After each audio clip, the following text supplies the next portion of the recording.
또 해볼까?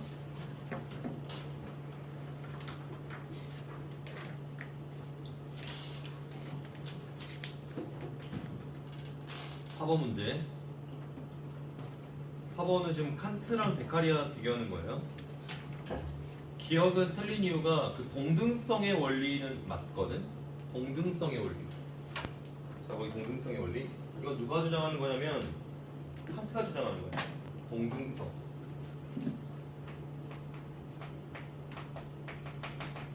다른 말로 이렇게도 해.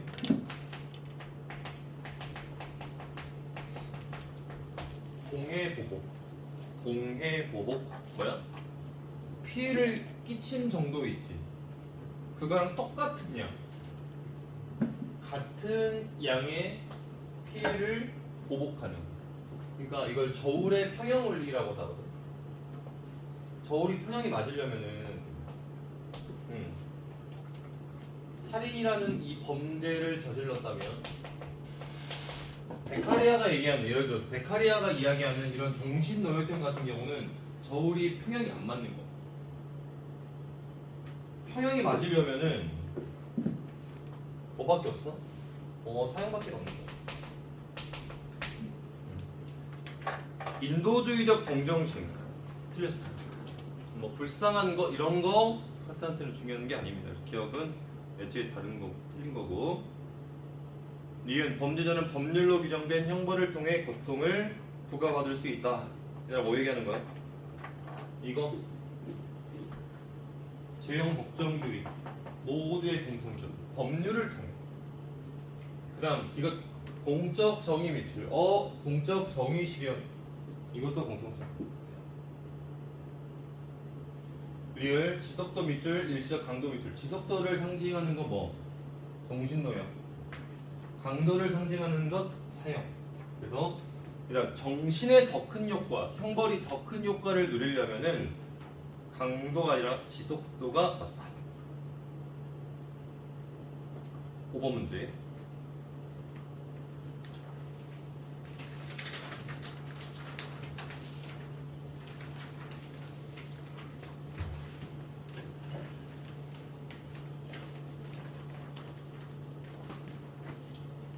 각 지문을 한번 읽어볼게요. 사회 전체의 행복을 저해하는 행위는 형벌에 대한 요구를 창출한다. 사회 전체의 행복 얘기하고 있기 때문에 공리주의이고, 형벌의 주된 목적은 사람들의 행동을 통제하는 것으로 범법자에게는 뭐 밑줄 교정. 범법자에게는 교정. 아까 범죄자를 교화. 범법자가 아닌 사람들의 경우는 뭐 본보기. 아까 우리 본보기 공리주의에게 본보기로 적용한다. 랜덤입니다. 랜덤. 을 보세요. 을. 두 번째 줄 끝에 타인의 희생으로 자신의 생명을 보존하려고 하는 사람은 타인을 위해 밑줄 필요하다면 마땅히 자신의 생명을 뭐 할 수 있어? 희생할 수 있어야 된다. 이 말이 곧 루소가 사형제도를 지금 이야기할 때 근거로 두는 거야. 기억. 형벌은 위법 행위로 인하여 고통을 당한 당사자들에게 쾌락을 줄 수 있다. 쾌락 밑줄이야. 얘들아, 쾌락은 공리주의가 추구하는 거야. 여기 아까 우리 일단 우리가 쾌락이라는 단어 들으면 니들이 약간 부정적일 수 있는데 쾌락이 곧 선이야. 쾌락을 쫓는 거야. 이게 선한 것이고 이게 공리주의가 봤을 때는 바람직한 거야. 그래서 형벌을 실시하게 되면 이제 고통을 겪은 사람들에게 이제 어때? 쾌락, 선이 이제 다가오게 되겠지. 범죄를 저질렀는데 그 피해를 입은 사람 봐봐, 생각해봐. 그 범죄를 저지른 사람이 아무런 처벌도 받지 않고 막 돌아다니고 전과 똑같은 생활을 해버려. 그럼 얼마나 고통이겠니? 그렇잖아. 니은 공리 원칙의 근거에 볼 때 쾌락보다 고통이 더 큰 형벌은 채택될 수 없다. 쾌락과 고통 중에 뭐가 더 커야 돼? 쾌락이 더 커야겠지. 니은 맞고요. 이것 사회계약은 시민들의 생명을 처분하기 위한 것이 아니라 보존하기 위한 것이다. 밑줄 생명 보존 밑줄.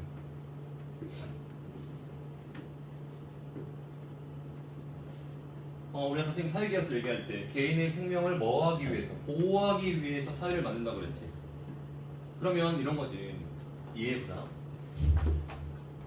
범죄자를 처벌을 하는 것이 목적이야. 범죄자 처벌은 중간 과정이에요.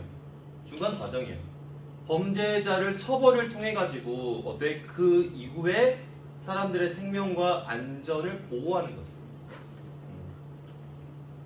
그러니까 사형이라고 하는 제도는 목적이 아니야. 뭐야? 수단이야. 그를 사형에 처음으로 나머지 사람들의 생명을 사회계약서의 목적에 알맞게 보존하기 위함이지. 그래서 디귿 맞고요. 리을 형벌의 목적은 범죄로 인한 피해를 사회계약에 따라 밑줄 원상태로 회복. 원상태로 다시 돌아가려는 것이 뭐 목적은 아닙니다. 이건 아무도 아니에요. 원래 상태로 회복하는 것은 아무도 아니야. 그 다음에 6번 같은 경우는 그 중간에 5번째 줄 볼래? 누구도 형벌을 의혹했기 때문이 아니라 형벌을 받아야 행위를 의혹했기 때문에 형벌을 받는 것이다. 뭐 이런 거 우리 아까 칸트 이야기했었죠. 1번 살인자는 타고난 자유의지를 상실한 것이 아니라고 했지. 타고난 아까 자유의지 뭐라고 했어? 타고난 생득적 인격성. 그러니까 생득적 인격성이라고 하는 것은 바로 유지되는 거라고 했어. 2번이 정답이야. 살인자의 생득적 인격성은 살인자가 무엇에 대한 물권의 대상 비줄. 물권의 대상. 팀 볼래? 여기 지금 이거 있지. 분필. 분필은 뭐야? 이건 물건이거든. 물건. 인간과 물건의 차이점이 뭐냐? 인간은 어떻게 대우하라고 했어? 목적으로 대우하는 거야. 목적으로 대우한다는 것이 바로 이런 의미를 띠고 있었잖아. 그러면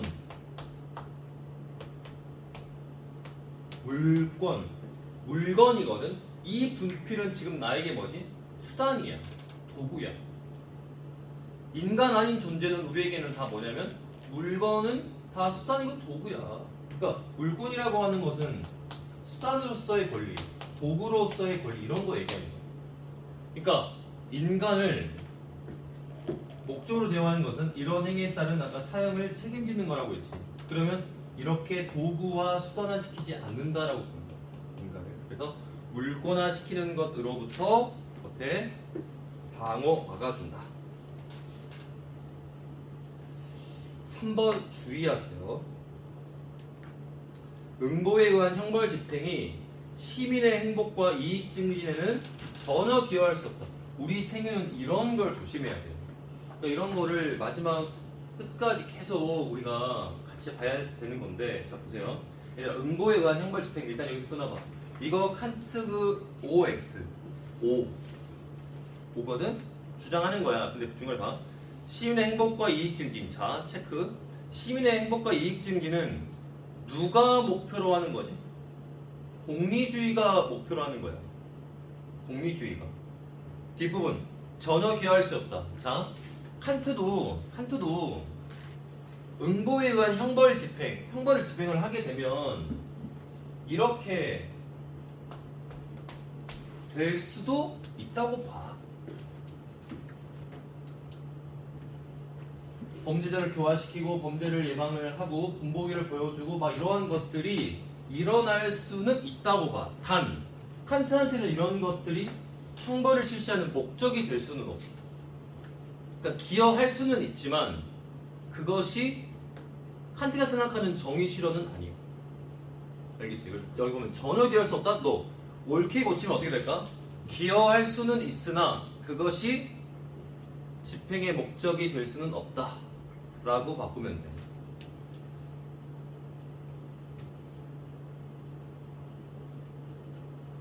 (4번) 사회개혁은 시민이 자신의 생명을 위임한다는 약속을 포함하고 있어야 하는데 이건 아까 누구 주장이었지? 루소의 주장이었지. 루소. 그러니까 다시 한번 얘기하면은 지금 6번 같은 경우는 지문이 칸트야. 지문이 칸트고 주제가 뭐야? 지금 형벌과 관련된 것인데 칸트를 물어봤다고 해서 칸트만 묻지 않지. 나머지 사상가들을 같이 묻고 있단 말이야. 나머지 사상가들. 그러니까 특정 주제에 대해서 어떤 사상가들이 있는지를 일단은 미리 니들이 꿰고 있어야 돼. 그래서 아까 맨 처음에 여기 나오는 사상가가 칸트, 루소, 베카리아, 벤담 이렇게 4명이 있다. 그래야지 누가 주장하는 건지 너희가 스스로 비교하면서 문제 풀 수 있지. 5번은 오복법은 맞습니다. 보호법은 맞는데 뭐 들었어? 아까 내가 얘기했지.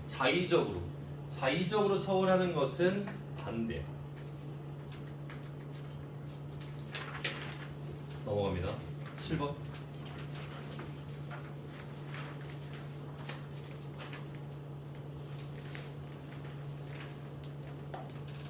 1번.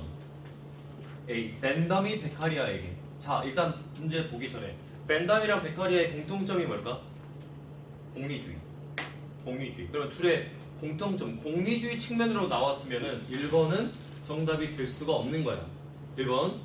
형벌은 범죄 억제에 충분한 강도만을 가져야 된다. 자, 충분한 강도만을 가져야 함이죠. 다른 말로 너무 과하면 안 되는 거야. 왜? 형벌 자체는 아까 뭐라 그랬어? 형벌 자체는 얘들아 고통이고 악이란 말이야. 따라서 더 큰 악을 제거할 수 있을 정도의 악만 가져야 돼. 형벌이 너무 과하거나 너무 많은 고통을 가하면 안 됩니다. 그래서 억제에 충분한 정도.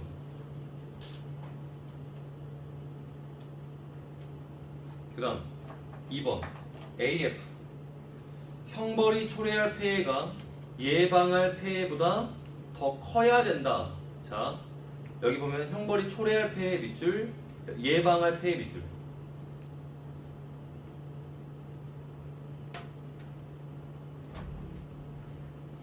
그래서 형벌이 초래할 폐해는 생각 정리했던 이거야. 형벌을 실시하면서 우리가 생겨나는 어떤 고통이라든지 악 이런 거. 그 다음에 뒤에는 형벌이 예방할 수 있는 폐해 이거야. 그러니까 둘 중에 뭐가 더 커야 돼? 이 악과 이 폐해가 더 커야 이 악이 뭐하냐면 유용한 거야. 그래서 2번 초래할 폐해와 예방할 폐해 이 둘 중에서 뭐가 더 커야 되는지를 따져봐야 돼. 아니 쉽게 생각해 보면은 형벌이 초래할 폐해는 엄청나게 커. 근데 예방할 수 있는 폐해, 예방은 조금밖에 안 돼. 그럼 그 형벌은 효과가 없는 거야. 의미가 없는 거야. 형벌은 당연히 폐해가 생길 수밖에 없어. 고통이 일어날 수밖에 없거든.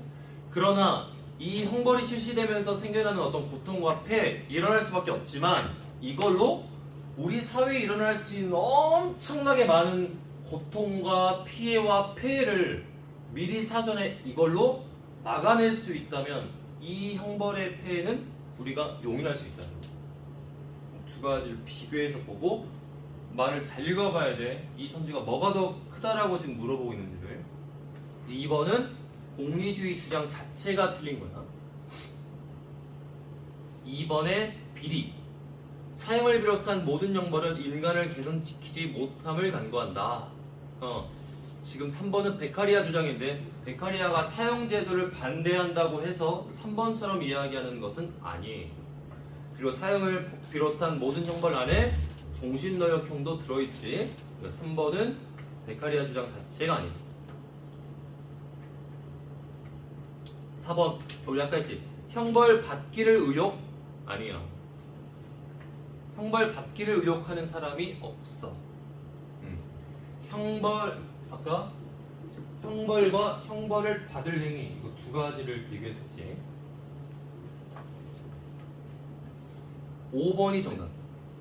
형벌은 범죄를 억제할 수 있는 범위 내에서 가장 작은 고통. 고통은 최대한 작고 무엇은 최대한 크고 효과는 최대한 크고 그게 공리주의가 주장하는 바야. 더 쉽게 생각해볼까? 공리주의? 내가 일단 그냥 간단히 적어볼게. 일단 공리주의 봐봐. 하나 이렇게 따진다고. 니들 봐봐. 지금 니들이 이렇게 공부하는 것도 수업 듣고 공부하는 것도 일종의 공리주의 측면에서 보면 너희들 지금 뭐가 발생했니? 수업을 들을 때 비용이 발생했지. 비용 발생했단 말이야. 예를 들어 봐봐. 지금 방학 때 수업 들을 때 지금 수강료를 너희들이 냈단 말이야. 예를 들어서 수강료가 한 달 수업 듣는데 생긴 예를 들어서 500만 원이야. 얘만 든 거야. 500만 원 정도의 비용이 들어. 그리고 이제 딱 모의고사를 이제 딱 꼴대를 봤는데 점수가 뭐 한 40점 정도 나왔어. 뭐 그래도 뭐 수강료가 10만 원이야. 근데 점수가 45점이 나왔어. 뭐가 더 나은 거니? 이거 아니야? 그치? 비용은, 고통은 최소화, 그리고 효과는 최대화되는 것이 공리주의 정신이야, 기본적으로. 8번 칸트, 베카리아, 루소. 1번 같은 경우는 칸트 주장 자체가 아니지 범죄에 대한 근거를 가하는 것이야. 그게 칸트 주장이기 때문에 1번은 아니다, 틀렸고. 2번 형벌은 범인 신체에 가장 큰 고통을 주는 것이어야 한다. 밑줄 가장 큰 고통. 이게 뭘 상징할까? 강도. 강도가 효과가 없는 건 아니지만 지속성에 비해서 효과가 어때? 떨어지기 때문에, 약하기 때문에 반대하는 거야. 3번 작은 별표. 사형의 정당성 여부는 사회계약의 내용으로 판단한다. 이게 지금 루소가 베카리아한테 비판하는 거거든? 이렇게 만약에 베카리아한테 비판하면, 베카리아, 너희가 베카리아라면 뭐라고 대답할까? 루소야, 나도 사회계약론자야. 나도 사회계약의 내용으로 사형의 정당성 여부를 판단하는 사람이야. 3번은 둘의 공통점. 한 명은 야, 계약서의 내용에 다른 사람의 생명을 빼앗으면 나의 생명을 빼앗아도 좋다고 다 동의하고 사인한 거야. 그래야 우리 사회, 우리 시민들의 생명을 보존할 수 있지. No. 아무리 그렇다고 해도 국가가 개인의 생명을 박탈할 수 있는 권한은 없어. 이게 베카리의 반박. 4번 D. 범죄의 대가로서 자신의 자유를 영구적으로 상실해도 좋다고 허락할 자는 없다. 내가 방금 얘기한 거네. 4번이 정답.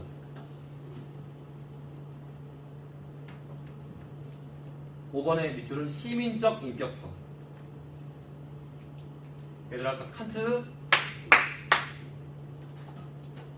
생득적 인격성과 시민적 인격성을 구분했어. 칸트도 시민으로서의 자격은 상실된 것으로는 봐. 이렇게 처리하시면 되고요. 9번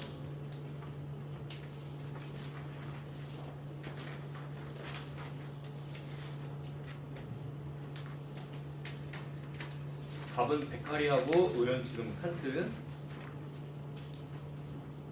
1번 사형은 사회계약으로 성립하지만 공리의 원리는 어긋난다. 사회계약으로 성립하지 않습니다.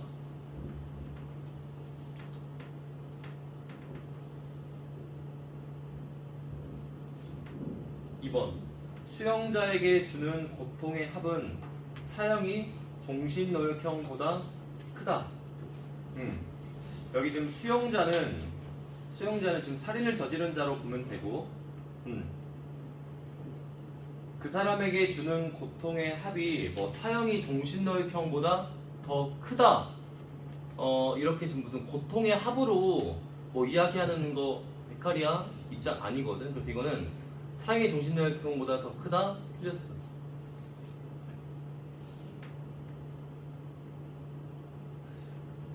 오히려 종신노역형이 훨씬 더 크다고 얘기하거든. 왜냐면 종신노역은 어떠냐면 매일 고통 속에 살아가고 있기 때문에 그 하루의 어떤 고통의 양을 다 더하면 훨씬 더 그 고통의 합이 더 크다고 봐. 그 정도만 해도 돼. 3번은 이제 계속 나오니까 알겠지. 사형을 의혹한 게 아니라고 했어.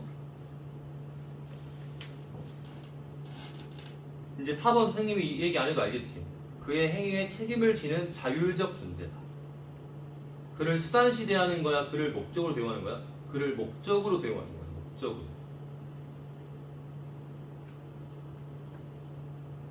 얘들아 5번 같은 거 조심할 게 뒤에 비례의 원리 밑줄. 비례의 원리는 둘 다 5야. 근데 앞부분 공공이익이지. 이게 틀렸네. 공공이익은 누구만의 입장이니?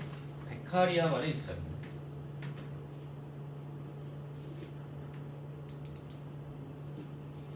10번 1번 칸트가 비판하는 내용. 사형은 살인범의 인간 존엄성을 훼손. 살인범의 인간 존엄성 훼손하는 것이 아닙니다.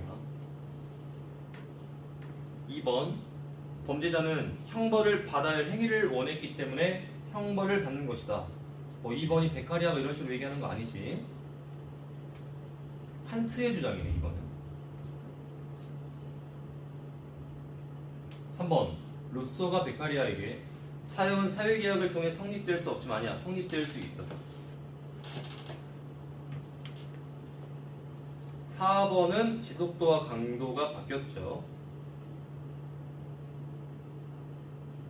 5번 형벌은 시민사회의 선을 위한 수단으로서 가해질 수 있다. 여기 보면 시민사회의 선 체크하시고, 우리 학생들이 선을 주로 공리주의 측면으로 얘기했지만 루소 같은 경우도 여기 봐볼래? 루소 같은 경우도 사회계약설이잖아. 사회계약설. 개인의 생명, 안전, 재산이 보호된다. 개인의 권리가 보호된다. 이런 게 바로 다 이런 것도 일종의 선이라고 할 수 있지. 우리 사회에서 선을 증진할 수 있다. 루소 입장에서는 5번 이야기할 수 있는 부분이에요. 11번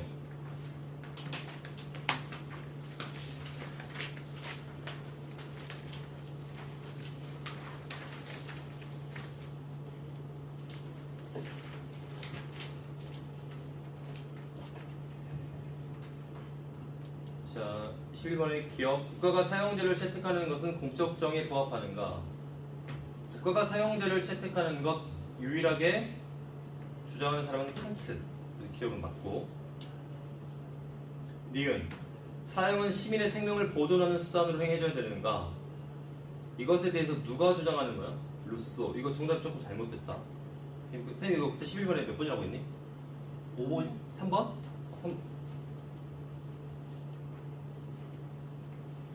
11번에 좀 정답이 잘못된 것 같아. 기억 맞고. 니은이 지금 누구의 주장이야? 루소의 주장이기 때문에 니은은 틀렸고. 이것 C. 살인범은 국가에서 추방되거나 사형해줘야 된다. 자, 이것 별표 치세요. 사형제도만 있지 않습니다. 추방도 있어요. 기억, 디귿 맞고. 리을 살인을 직접 저지른 사람만이 사형 선고의 대상이 되는가? 지금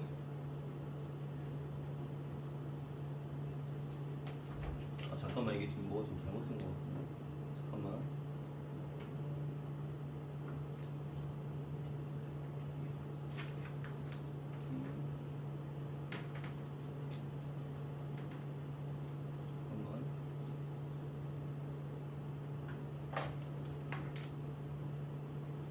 이게 사람 잠깐 순서대로 지금 다시 베카리아, 루소, 칸트지. 베카리아, 루소, 칸트.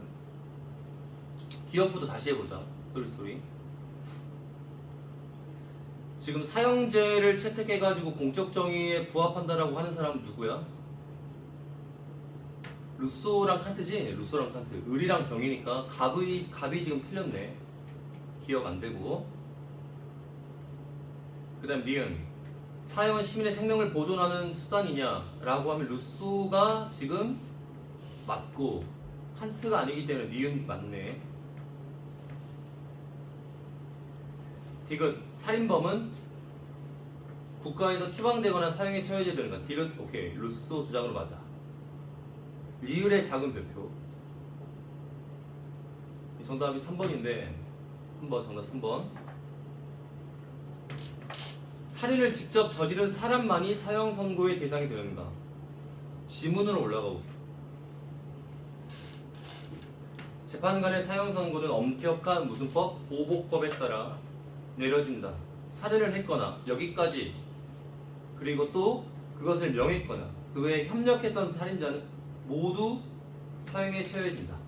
그러니까 칸트 같은 경우는 구체적인 어떤 행동도 물론 중요하지만, 여기 봐. 칸트는 이걸 진짜 중요하게 생각해. 이거.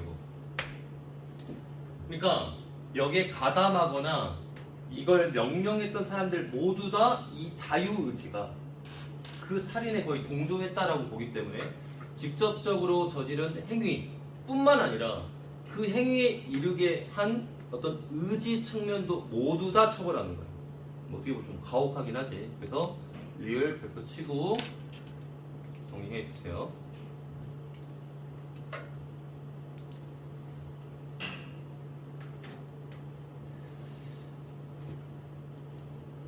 그 다음 12번 1번 보편적 원리 밑줄. 이거 벤담 베카리아께서 공리주의 공통점 나오네.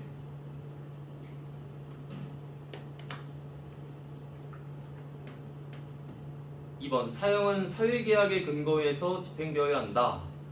자 2번 베카리아 주장으로 어때? 틀렸지? 근데 여기 사형에다 엿줄 걸래? 그리고 그 밑에다가 이렇게 써. 지금 사형이라고 되어 있는데 그 밑에다가 형벌이라고 한번 적어볼래? 형벌? 형벌. 이게 지금 무슨 말이냐면 사형과 형벌은 같기도 하지만 일단 너희가 문제를 풀 때는 구분해서 문제를 풀어야 돼. 만약에 보기 2번이 지금 사형이 아니라 앞에 주어가 형벌이라는 단어로 바뀌었잖아? 그러면 2번은 베카리아 주장으로 어떨까? 틀려, 맞아. 그럼 베카리아 주장으로 맞게 되는 거야. 형벌이라고 하는 것이 시행될 때는 반드시 사회계약의 근거에서 집행되어야 된다. 근데 지금 이게 사형이라고 했기 때문에 틀린 거예요. 베카리아 주장으로. 이런 거 좀 주의하세요. 사형이라고 하는 건지 형벌이라고 하는 건지. 3번 C. 타인의 생명을 빼앗은 자는 생득적 인격성이 상실이 아니라 유지. 정답은 4번. 공리주의가 칸트한테 할 수 있는 말이 4번이기 때문에. 5번은 처벌을 의혹했다. 이거 틀렸겠지. 자, 시민불복종 하겠습니다. 시민불복종은 일단 문제를 풀기 전에 쌤이 간단하게 시민불복종 일단 기본적으로 개념 정리를 좀 간단하게 하고 갈게. 여기 봐봐. 최근에 또 이 시민불복종이 되게 어렵게 나오거든.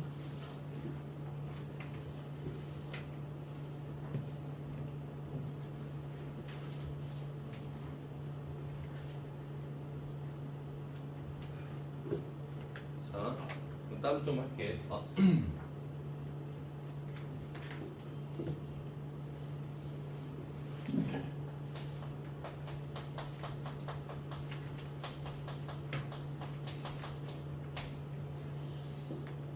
일단 시민불복종이라고 하는 거.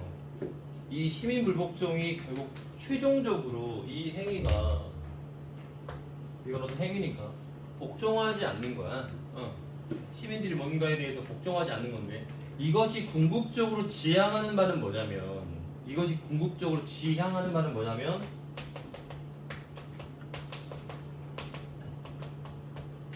정의를 실현하는 거죠. 우리 사회의 정의를 실현하는 거죠.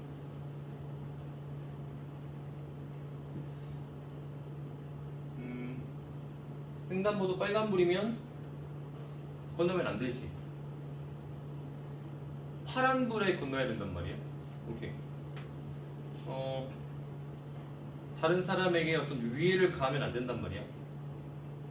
방금은 어떤 걸 얘기하는 거냐면 우리가 이 사회에 살아갈 때 우리가 공통적으로 지켜야 되는 어떤 규칙과 법들이 있어. 그런 걸 지켜야 우리 사회가 어때? 이렇게 안정적으로 유지가 될 수 있거든. 그러한 법들을 함부로 어기거나 다른 사람들한테 피해를 준다면 우리 사회 정의가 실현되기가 불가능할 거야. 그러니까 기본적으로 우리가 정의를 실현하는 방법은 뭐냐면 우리 사회의 무엇? 기본적인 어떤 법을 어기는 것이니 지키는 것이니 법을 준수하는 거야. 법을 준수해서 정의를 실현하는 거야. 그러니까 법을 준수하는 것의 궁극적인 지향점도 결국은 이 정의 실현인데, 얘들아 여기 시민불복종한테 이 불복종 있지. 불복종이라고 하는 것은 복종하지 않는 것, 법에 대해서 복종하지 않는 거야. 그럼 이거는 법을 준수하는 거니 준수하지 않는 거니? 법을 준수하지 않는 거거든 이게. 결론. 법을 지키면서도 정의 실현을 할 수 있고 법을 어기면서도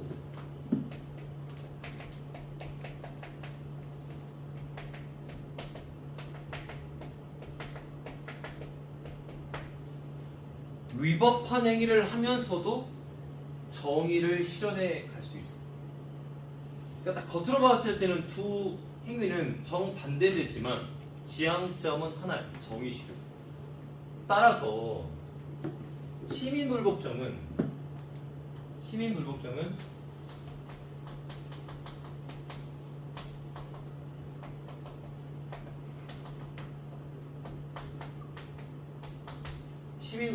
윤리적이고 도덕적 행위이다 라고 만약에 물어본다면 이건 O예요. O. X가 아니야. X가 어기는 것이고 저항하는 행동이지만 지키지 않는 행동이지만 그것이 궁극적으로 지향하는 바는 정의이기 때문에 우리는 시민불복종을 정의로운 어떤 정치적 행동으로 이해를 해요. 그래서 여기서도 지금 사람이 몇 명 나오지? 3명 나오거든? 롤스, 싱어, 소로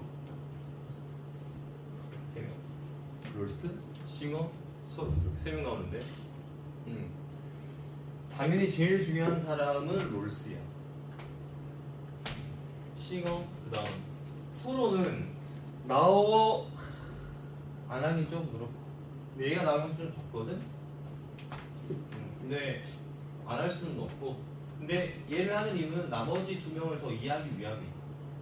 그래서 롤스만 물어볼 수 있고 아니면 롤스랑 싱어를 같이 물어볼 수도 있고 그리고 선지 중에 뭐 하나 정도 소로가 들어갈 수도 있고 이 정도야. 그래서 일단 롤스를 조지러 가겠습니다. 2번 문제로 오세요.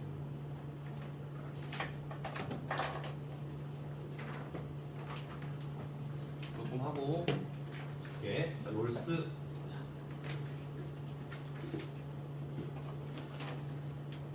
질문을 그 대화 풍선을 읽으면서 조금 얘기를 할게. 잘 집중해봐.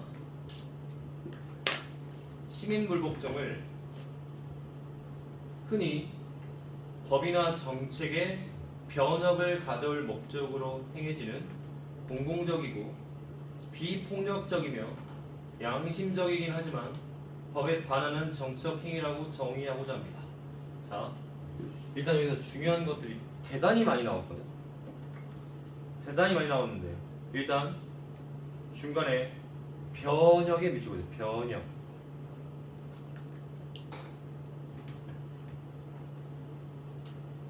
그다음 공공적 밑줄. 공공적에 반대되는 말이 뭐야? 비밀리에, 사적인 이런 뜻이야. 시민불복종은 무슨 행위야? 공공적 행위야. 비밀리에, 사적인 행위로 개인 차원에서 일어나는 행동이 아니라는 얘기야. 그다음 비폭력도 밑줄. 시민불복종이 정당하려면 폭력성을 띠면 안 돼. 아무리 의도가 좋은 것이라 하더라도 그 행위가 폭력성을 띠면 그 행위가 목적을 집어삼켜버린다. 그래서 폭력은 정당화될 수 없다. 양심적 미술. 얘들 길거리를 지나가는데 돈이 10,000원짜리가 하나 떨어졌네. 이걸 내가 그냥 먹어. 무엇을 위해서 이렇게 한 거지? 양심에 위배되는 행동은 내 개인의 이익을 위한 거야. 양심에 따른 행위는 이익에 따른 행위가 아니지. 양심은 이익이 아니라고 체크하세요. 이익을 추구하는 행동이 아니야. 신중하고 사려 깊고 내 개인의 어떤 이익과 영달을 추구하는 행동이 아니라는 거야. 시민불복종. 법에 반하는 밑줄. 법에 반하는 두 글자로 위법. 일단 여기서 일단 지문에서 좀 간단히 얘기를 하고 선생님 밑에다 또 한번 좀 크게 정리를 해줄게. 일단은 이런 행위를 통해서 우리는 공동사회의 다수자 밑줄 다수자가 갖는 정의가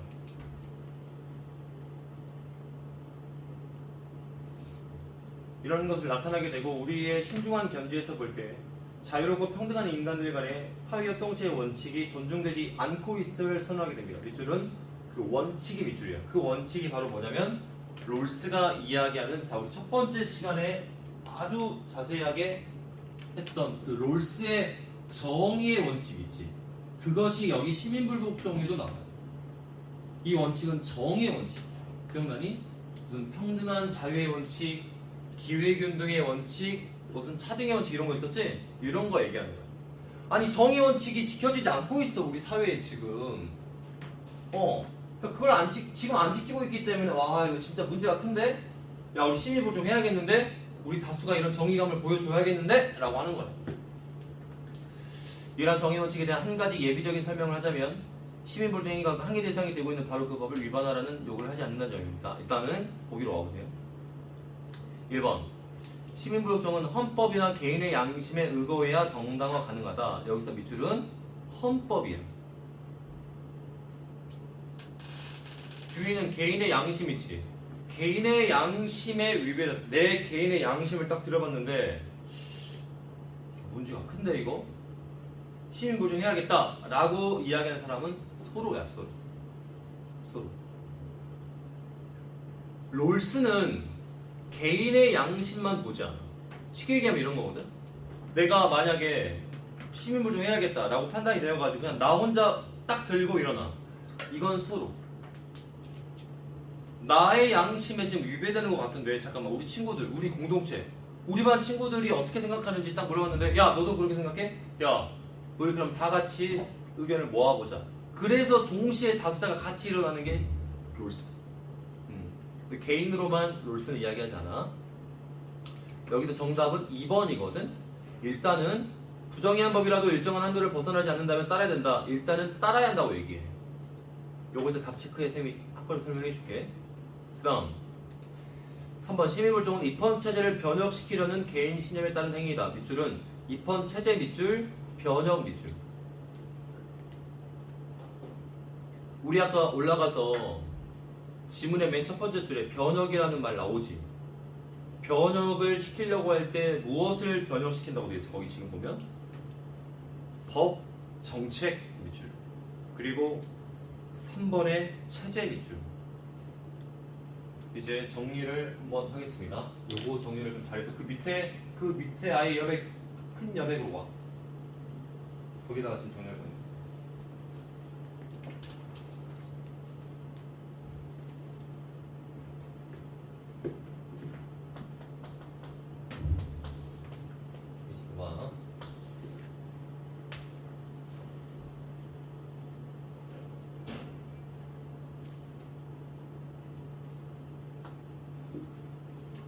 이 바깥에 큰 지금 선이 바로 뭐냐? 이게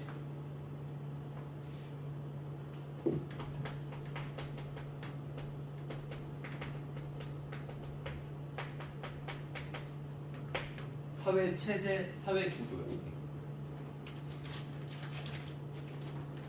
사회 체제, 사회 구조. 너희가 다니는 학교로 따져보면 학교의 체제와 학교의 구조. 그 체제와 구조를 바꾸는 건 쉬울까? 어렵지. 어려워. 너희가 다니는 고등학교 생각해봐. 너희가 다니고 있는 이 학원 생각해봐. 역사가 뭐 1, 2년 이렇지 않아. 체제와 구조라고 하는 것은 사람들이 그 공간 안에서 수십 년 혹은 수백 년 동안에 동일한 행동을 서로 상호작용하면서 그 구조가 그 틀이 딱 갖춰진 상태. 대한민국의 사회체제, 사회구조. 우리 대한민국 있지? 1945년 8월 15일에 일본한테 광복을 맞이하고 3년 뒤에 대한민국 정부가 출범을 했어. 그 대한민국 사회체제 우리나라 헌법에 뭐라고 규정되어 있냐면 대한민국은 민주공화국이다 이렇게 되어 있거든. 왕정이 아니야.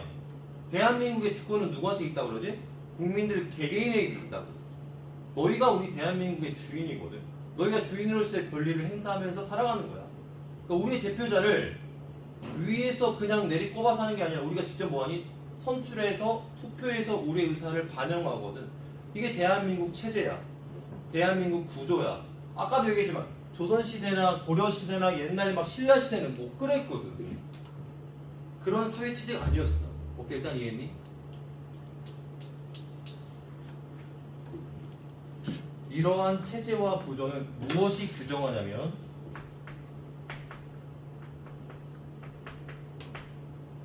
헌법이 이러한 것은 규정하고 있어. 헌법. 너희 혹시 1학년 때 통합사회 시간에 헌법 법 들어갔니? 그때 잠깐 했던 거거든. 이거 잠깐 소개할게요. 여기다가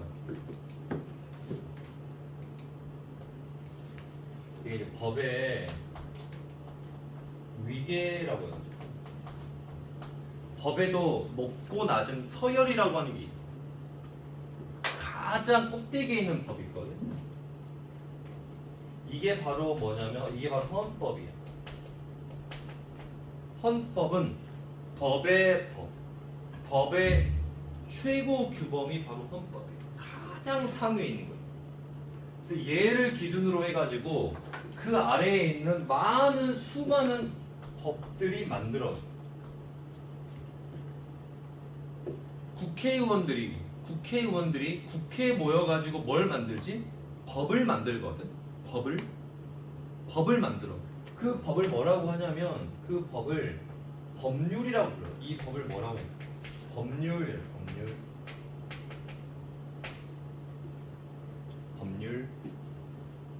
법률을 만들 때 무엇을 참조하는 거냐면 이 헌법을 참조하는 거예요. 헌법은 얘들아 약간 좀 추상적이다. 내가 아까 얘기했던 대한민국은 민주공화국이다. 이런 거. 대한민국의 주권은 국민에게 있다. 대한민국의 국민은 누구나 행복을 추구할 권리가 있다. 막 이런 것들이 바로 헌법이야. 이게 우리나라 사회 체제가 규정하고 있는 거야.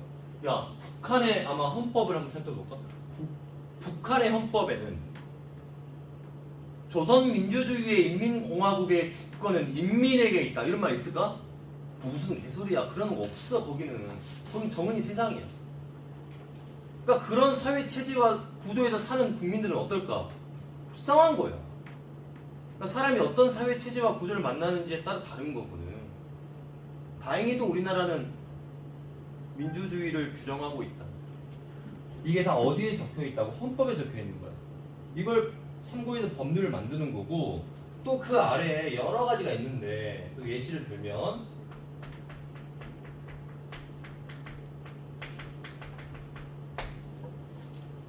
정부의 정책이 있어. 우리나라 대한민국 정부, 지금 누가 대통령이야? 윤석열 대통령이 지금 5년간 대한민국 정부, 이 행정부 나라를 끌고 가고 있어. 이전에는 뭐 문재인 대통령의 정부 이렇게 해가지고 너희 코로나 한참 심했을 때 너희는 이제 미성년자여가지고 못 받았겠구나. 그때 코로나 국민 재난지원금이라고 해가지고 개인당 막 한 40만 원씩 이렇게 줬었거든? 너희 못 받았지? 부모님이 받아가지고 너희들 맛있는 거 많이 사주고 해줬을 거야. 아무튼 그게 뭐야? 정부의 정책이야. 정책 1인당 얼마씩 이렇게 예산을 짜가지고 하는 거야. 그거를 짤 때 어떨까? 대한민국 국민은 모두 다 이 안에서 지금 자유롭고 평등하게 행복하게 살 권리가 있는데, 이런 지금 생각지도 못한 이런 어떤 질병 때문에 사람들이 마스크 사고 막 지금 곤란하니까 생활할 수 있는 어느 정도의 어느 여건을 금전적으로 좀 도움을 준 거야. 뭘 참조했겠어? 이런 걸 참고한 거야. 이해됐니? 오케이. 이 겉에 있는 지금 맨 큰 틀이 바로 이 헌법이야. 됐지? 그러면 이 안에서 많은 법률과 정책들이 만들어질 거야. 자, 볼까?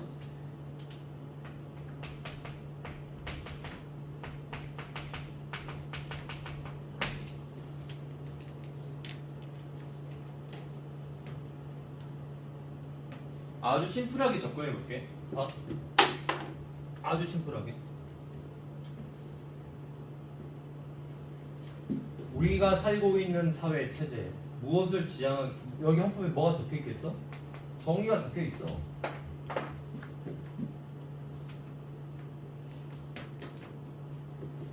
그리고 여기 뭐가 적혀 있어? 민주주의가 적혀 있어.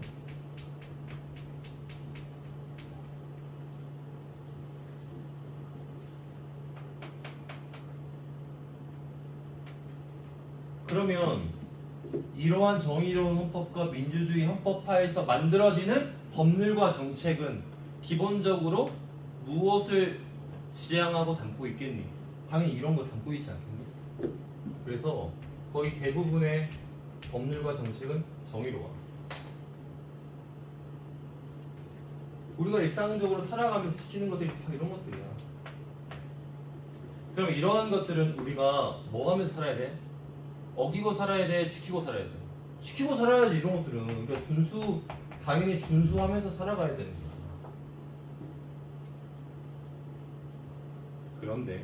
그런데 물론 대부분은 아마 이런 것일 건데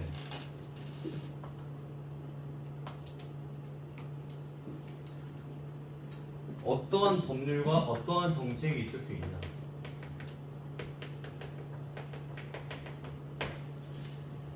그러니까 세상에 완벽히 정의로운 사회 있을까? 완벽히 깨끗하고 완벽히 정의롭고 그런 사회 없어. 인간은 어때? 인간은 불완전해. 그래서 웬만한 법률과 정책은 정의롭겠지만 아주 일부의 정의롭지 못한 부정의한 법률과 정책이라는 것도 생겨날 수 있다. 그래서 롤스는 뭐라고 했냐면 이 사회 체제와 이 구조를 뭐라고 했냐면 너희 문제 풀다 보면 이런 얘기 들어봤을 거야. 그래서 뭐라고 했냐면 이 사회를 거의 정의로운 사회라고 그랬어. 거의 이 말을 괜히 쓰는 게 아니야. 거의 정의로운 사회라는 말이야. 앞에 어떤 단어가 들어갔어? 거의 정의로운 사회. 거의 정의로운 사회. 이것 때문에 그런 거야. 이런 것 이것 때문에.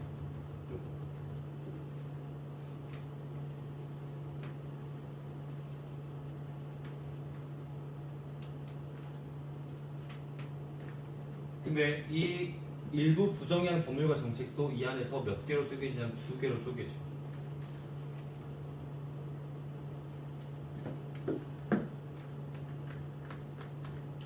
이해는 있지? 부정의한 법률과 정책이긴 한데 그 정도가 뭐가? 그 정도가 심각한 수준은 아니에요. 조금 부정의한 생각은 들거든? 그런데 이게 내가 이 사회에 살아가면서 나한테 엄청 큰 불편을 준다든지 이건 도저히 못 참겠는데 라고 하면서 저항할 정도는 아니다. 예를 들면은 이런 거거든. 너희 지금 학교 딱 가면 혹은 중학교 때 학교 딱 가면은 핸드폰 내니 안 내니? 핸드폰 내는 학교. 요즘은 아예 핸드폰 내? 보면은 요즘은 이제 핸드폰 내는 학교도 있고 안 내는 학교도 있고 이렇게 안 내는 학교가 요즘 좀 많아지는 추세야. 형이 핸드폰 낼 때 무슨 생각해? 짜증난다고. 씨발 이거 내 거 핸드폰인데 왜 내라 그래? 내가 뭐 초딩도 아니고 내가 알아서 쓰다가 수업 전에 안 쓰겠다고. 내가 알아서 쓰고 이따가 집에 왜 내라 그러지? 근데 어떠니? 낸단 말이야. 내거든? 왜 내냐? 이게 내가 학교를 안 다니거나 학교를 못 다닐 정도는 아니야. 인정? 오케이. 이 정도의 뉘앙스라고 생각하면 돼. 그러니까 약간 이게 부당하다고 생각은 하거든. 그치만 이 학교 학원 이 전체 시스템을 봤을 때 이 정도의 다소 부당함은 받아들일 수 있다. 롤스 말로 해보면 이러한 법률과 정책은 심각한 수준은 아니에요.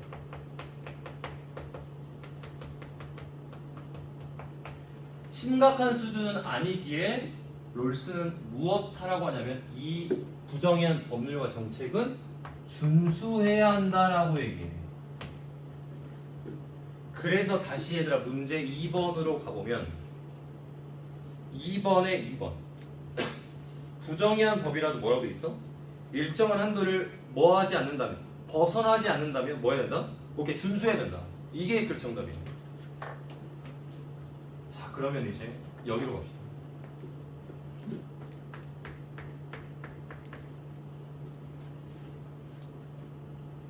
이제 정말 도저히 묵과할 수 없는 그런 정책입니다. 예를 들면 봐봐. 너희가 학교를 다니는데 잠깐만 중간고사를 보는데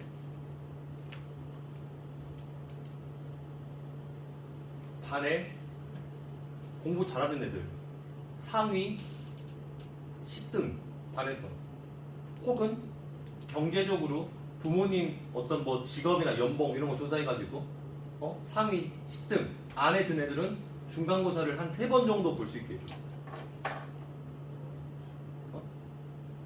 아닌 애들은 그냥 한 번 점수 좀 안 나오면은 다시 한번 볼 수 있게 해줘. 또 다시 한번 볼 수 있게 해주고 이런 식으로. 만약 이러한 게 있다고 하면 니들이 어떠니? 아까 그 핸드폰 그걸 비교해봐. 이건 비교할 수가 없지 이건. 이건 뭐 해야 돼? 이건 봉기해야지. 봉기 안 할까? 이건 봉기해야지. 자 우리나라 대한민국 사회 전체라고 한번 생각해보자. 대한민국은 보통선거를 규정하고 있거든. 내가 살고 있는 지역의 어떤 대표를 뽑을 때 어떤 국회의원 선거를 할 때 1인 몇 투표야? 1인 1투표. 근데 예를 들어서 내가 어떤 지위가 낮다는 이유로 내 환경이 조금 부족하다는 이유로 나한테는 아예 선거권을 안 줘. 그런 어떤 나라의 어떤 정책이 있다고 해보자. 내가 우리 집이 잘 살아. 그래도 그 사람한테는 투표권을 한 10장 줘. 이러한 어떤 법률과 정책이 있다고 해보면 이건 어때? 이건 정말 문제가 심각해. 그래서 이러한 것은 아주 심각한 수준.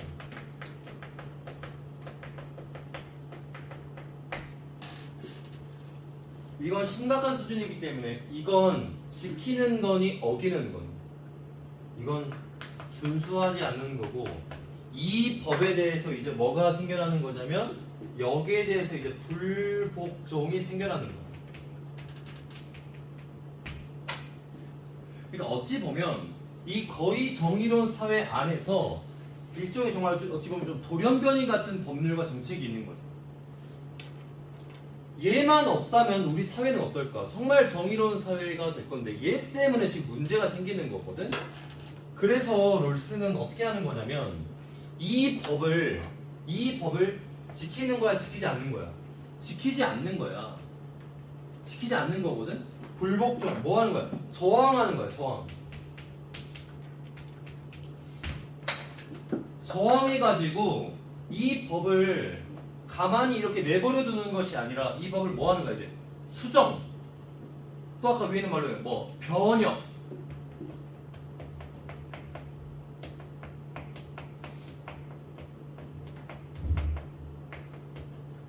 뭐 한다고?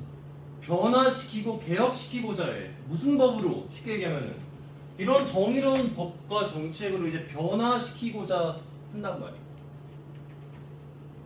그렇게 되면 가장 큰 틀 이틀 있지. 이틀이 더욱더 어떻게 될까? 대한민국에 그런 아주 부정의한 법들이 있다고 해보자. 그러한 법들에 대해서 사람들이 저항하고 변혁했다고 해보자. 그러면 결국에 이렇게 됨으로 인해서 우리 사회는 어떻게 될까? 더욱더 더 정의로운 쪽으로 가게 되는 거야. 그리고 이 행동은 거의 정의로운 사회의 안정에 유지에 기여하는 겁니다.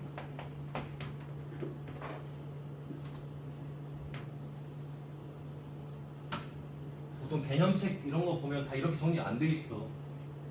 그냥 줄글로 쭉 되어 있는데 이건 선생님이 지금 니들 이해를 쉽게 하고 문제를 더 쉽게 풀기 위해서 이렇게 만든 거야.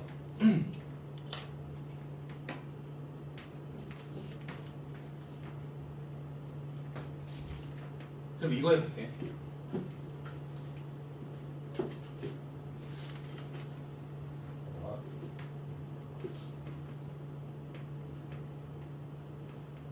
너무 중요한 거여가지고.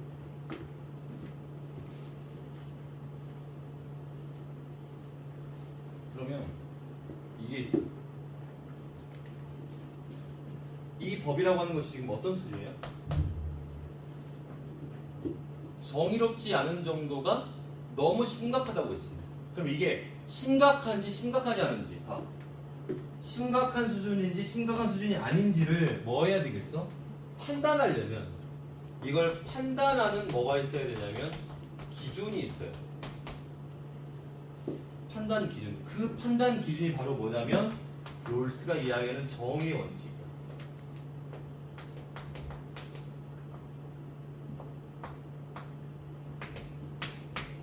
정의 원칙 첫 번째 뭐였죠? 평등한 자유 원칙. 국가에서 시행하는 어떤 법이 있다고 해봐. 근데 그 법에 이 자유의 원칙이라고 하는 그 잣대를 딱 들이대. 평등한 자유 원칙이 뭐였지? 모든 구성원들, 모든 시민들에게 자유라고 하는 이 권리를 똑같이 나누어 줘야 된다. 국민의 어떤 성별, 뭐 환경 등등 종교 여러 가지 이유로 누구에게 더 많이 부여하거나 적게 부여하거나 그런 거 하면 안 되고 똑같이 나눠줘야 되는 거야. 이 원칙을 딱 갖다 댔더니 이거는 어기는 안 되는 거야. 두 번째, 공정한 기회균등의 원칙. 아니 기회 성공할 수 있는 기회를 다 똑같이 줘야지. 그게 누구에게는 더 많이 주고 누구에게는 적게 주고. 강남에 산다고 해가지고 그 사람한테는 기회를 막 10번 20번씩 줘.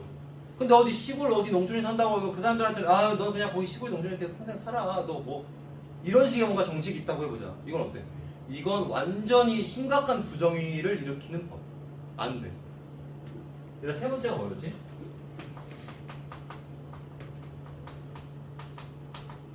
차등의 원칙이다. 차등의 원칙은 어떻게 번역됐어? 누구에게? 최소 수혜자에게. 무엇을? 최소 수혜자에게 최대의 혜택을 부여하자. 결론 얘기할게요. 결론. 이 판단 기준에 자유의 원칙과 기회균등의 원칙은 들어가지만 차등의 원칙은 제외가 됩니다. 선생님 이건 왜 제외가 됩니까? 여기 봐봐. 얘가 최소 수혜자 무슨 말이야? 우리 사회에서 혜택을 가장 적게 받은 자. 가장 적게 받은 자. 그럼 잘 봐봐. 가장 적게 받은 자? 어느 정도의 혜택을 적게 받아야 사회적 약자라고 이야기할 수 있을까?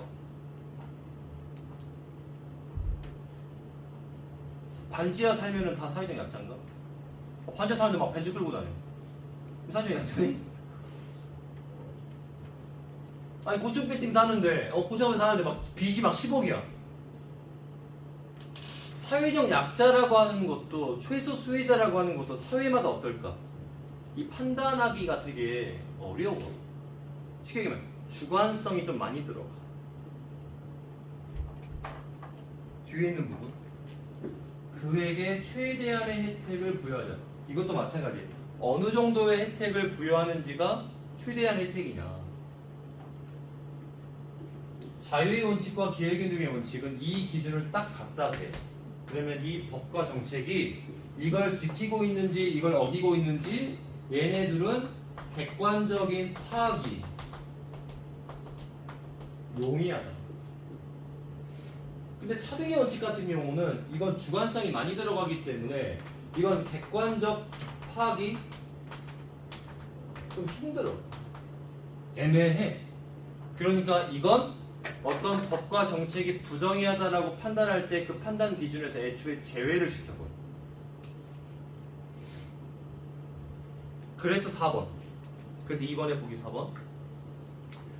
차등의 원칙을 위반한 법과 정책은 시민의료걱정의 대상이 된다 안 된다? 안 된다.